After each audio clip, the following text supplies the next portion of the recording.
بيكم في اي نيوز. انا نيمو. اي نيوز يعني هنتكلم في اخبار جديده جدا، وهنتكلم في حاجات بتحصل جوه مصر وبره مصر. يلا بينا نشوف اول فقره معانا النهارده. اقرب واحد ليك في حياتك مش شرط يكون بني ادم، ممكن يكون حيوان، كلب، حصان او اي حاجه تانية، لان هم روح زينا زيهم. تعالوا نشوف قصه سامانثا مع الحصان بتاعها.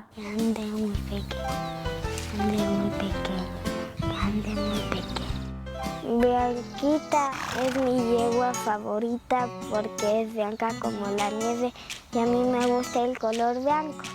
Yo aprendí a montar desde que tenía 1 año. Primero la sé acariciar y luego me monto en ella. Me enseñó a montar mi mami y mi papi. No me dio miedo porque era amigable. Yo traigo el agua y bueno, en realidad yo no la baño. Yo solo la monto y a veces le doy de comer. Le estoy dando de comer alfalfa. A Bianquita le gustan las zanahorias y a veces yo me sé comer algunas. Chao. التنس طاوله لعبه لكل الاعمار، ابطالنا شاطرين قوي فيها وحققوا بطولات كتير جدا. تعالوا نشوفهم ونرجع تاني. انا هنا ابراهيم، في ثالثه اعدادي، بلعب بينج بقالي 4 سنين، واخدت بطوله الجمهوريه تحت 15 سنه في شهر اكتوبر لسه، واهلي شجعوني ان انا العب اللعبه ديت. مدرب في المدرسه برضه شجعني. انا اسمي عبد الرحمن عنتر، بلعب اللعبه بقالي 3 سنين، وبابايا ومامتي شجعوني ان انا العبها، وبابايا كل ما اقع بيساعدني ان انا العبها تاني.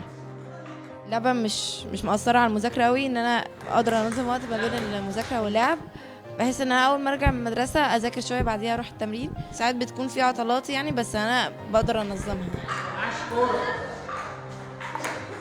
بقسم المذاكره واللعب، يعني مثلا لما ارجع من المدرسه بذاكر، بعد كده بعد ما اخلص اروح النادي عشان العب باللعب.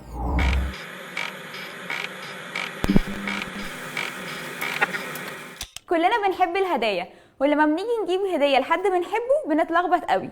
لو ينفع تختار الهديه اللي هتجيلك، هتختار هديه ايه؟ اكتر هديه نفسي تجيلي هي لابتوب، لاني زهقت من الكمبيوتر بتاعي لانه قديم. الهديه اللي نفسي تجيلي ان هو يكون موبايل جديد. الهديه اللي نفسي تجيلي كلب عشان انا بحب الحيوانات.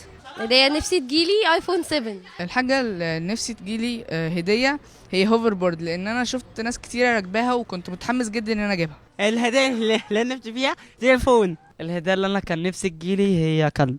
الهديه اللي ممكن تجيلي ممكن تبقى الايفون 7. انا شايف انها تبقى هديه مناسبه ليا. الطالب المصري محمد سعيد اخترع جهاز يمنع بيه سرقه السيارات نهائيا، وهو فكر في اختراع الجهاز ده بعد ما عربيه اهله اتسرقت قدام عينه. حدائق الحيوان في بريطانيا في وقت معين من كل سنه بتقدم هدايا للحيوانات في الحديقه، وده عشان الحيوانات تطلع من بيوتها ويقدروا يعدوها. تعالوا دلوقتي نشوف معانا ايه الفقره اللي جايه ونرجع تاني.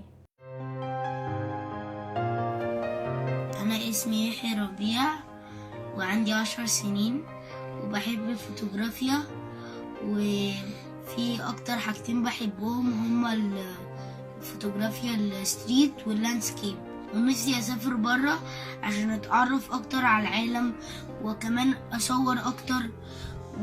ولما لما أجي أصور بحس بالصورة والناس اللي حواليا، وكمان ببسط قوي، وان انا بخرج وبلعب وبعمل كل حاجة، وفي نفس الوقت بعمل الهوبي اللي انا عايزها، فنفسي اكمل فيها ان شاء الله.